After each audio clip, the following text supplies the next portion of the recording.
என் இதயத்தின் இடப்பக்கம் இருக்கும் விருச்சிக ராசிக்காரர்களை. விருச்சிக ராசிக்காரர்கள் என்றால் எனக்கு ரொம்ப பிடிக்கும்.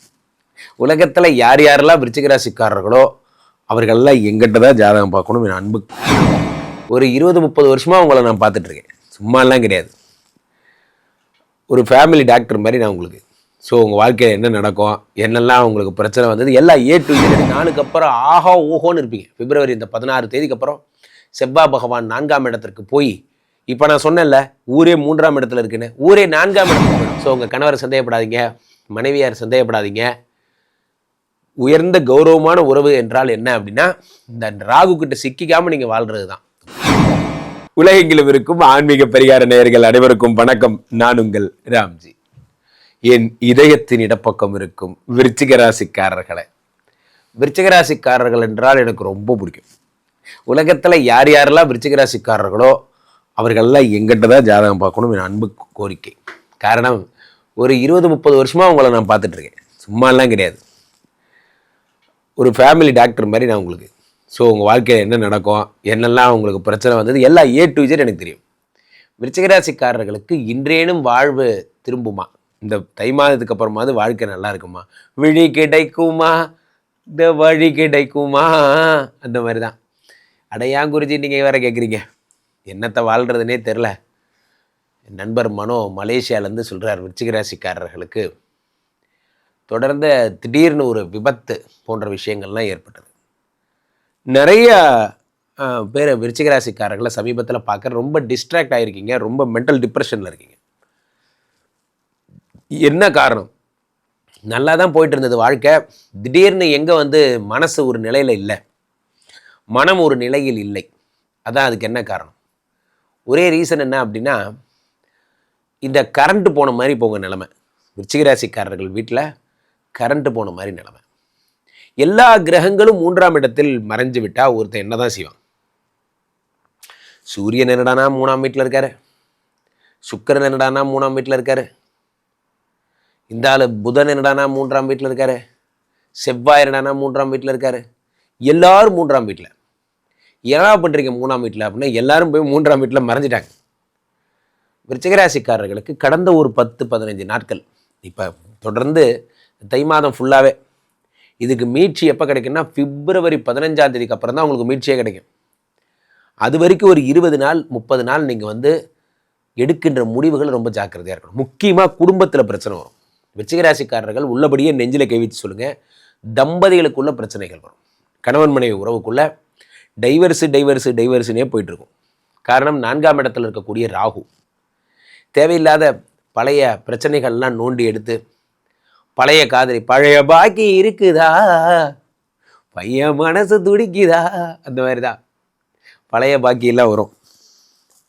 ஆமாம் சார், ரொம்ப நாள் ஆச்சு, நான் அவன் வாழ்க்கையில் அவளை பார்ப்பேன்னு எதிர்பார்க்கவே இல்லை சார். நீங்கள் யாரை பார்த்துருந்தாலும் சரி, தயவுசெய்து மனசோடு வச்சுக்கோங்க. இங்கே பாருங்கள், ஒரு நாட்டிய பப்ளிக் ப்ராப்பர்ட்டி, அதை முதல்ல மனசில் வச்சுக்கோங்க. நீங்கள் எதை ரகசியம் இன்னொருத்தர் சொல்கிறீங்களோ அதுதான் அதிகமாக பகிரப்படுது. நன்றாக புரிந்து கொள்ளுங்கள். உங்களாலேயே உங்கள் ரகசியத்தை காப்பாற்றிக்க முடியலனா இன்னொருத்தர் உங்கள் ரகசியத்தை காப்பாற்றுவார்னு எந்த அடிப்படையில், எந்த ஒரு எண்ணத்தில் நீங்கள் அவர்கிட்ட வெளியிடுறீங்க? நன்றாக புரிந்து கொள்ளுங்கள். 4ஆம் இடத்து ராகு என்ன செய்கிறார் அப்படிங்கிறத பாருங்கள். 4ஆம் இடத்து ராகு உங்களுடைய வாழ்க்கையில் கலங்கங்களை உண்டாக்குகிறார். தேவையில்லாத பிரச்சனை, முக்கியமாக இந்த கற்பு சம்பந்தப்பட்ட பிரச்சனை தான் வரும்.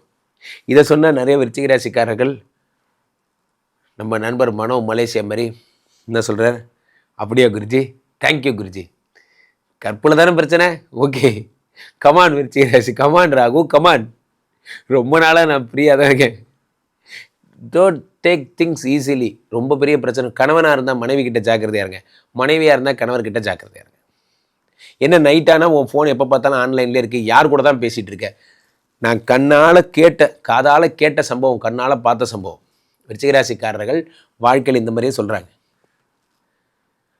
அதான் ராகு வர்றதுக்கான முதல் படி என்ன அப்படின்னா, சந்தேகத்தை உண்டாக்குவார்.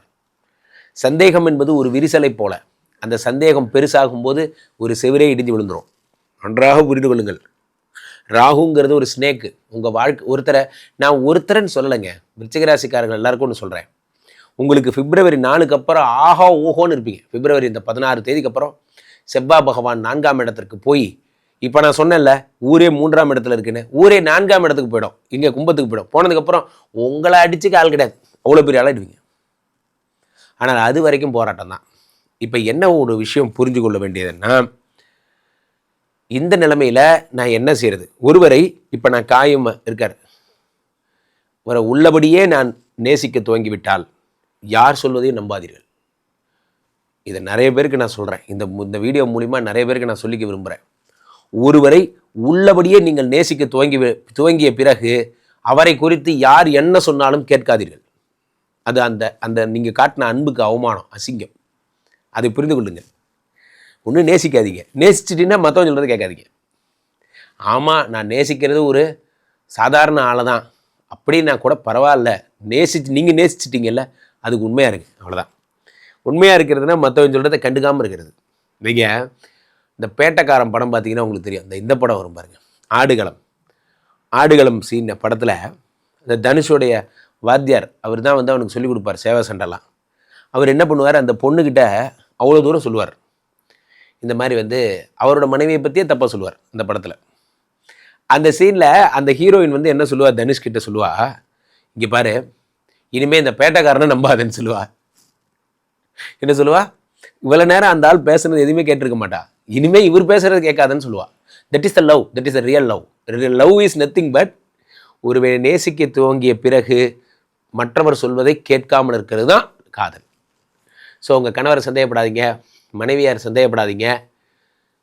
உயர்ந்த கௌரவமான உறவு என்றால் என்ன அப்படின்னா, இந்த ராகு கிட்ட சிக்கிக்காமல் நீங்கள் வாழ்கிறது தான். ரொம்ப ஜாக்கிரதையாக இருங்க. பரிகாரம் ஏதாவது இருக்கா? கடல் தாண்டி போயிட்டு வந்துருங்க, நல்ல பரிகாரம்.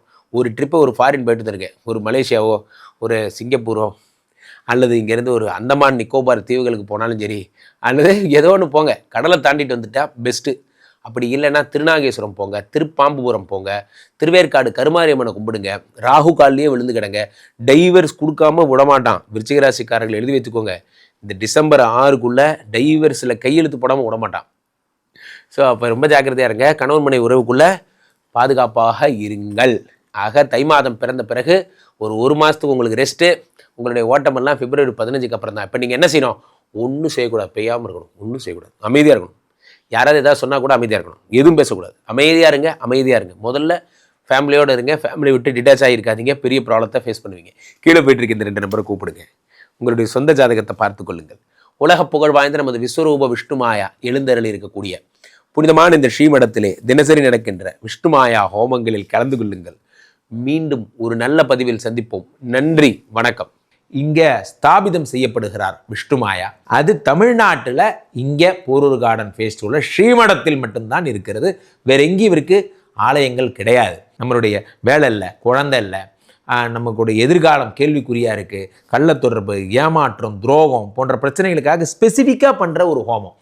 இந்த ஹோமம் 48 நாள் தினமும் பண்ணுறோம். இப்போ நீங்கள் புக் பண்ணுறீங்கன்னா இன்னிலேருந்து 48 நாள் இந்த ஹோமம் பண்ணி உங்களுக்கு அந்த பிரச்சனைகளை சேலஞ்சிங்காக சரி பண்ணி தரோம். ஸோ விஷ்ணுமாயா சாத்தனுடைய ஆலயத்திற்கு நீங்கள் வாருங்கள், இந்த ஸ்ரீமடத்திற்கு வாருங்கள், வந்து இந்த ஹோமத்தில் கலந்து கொள்ளுங்கள். இதை பற்றி தரவுகள் கீழே போயிட்டு இருக்க நம்பரை கேட்டு தெரிஞ்சு புக் பண்ணிக்கிட்டு இந்த ஹோமத்தில் நீங்களும் பங்கெடுக்கலாம்.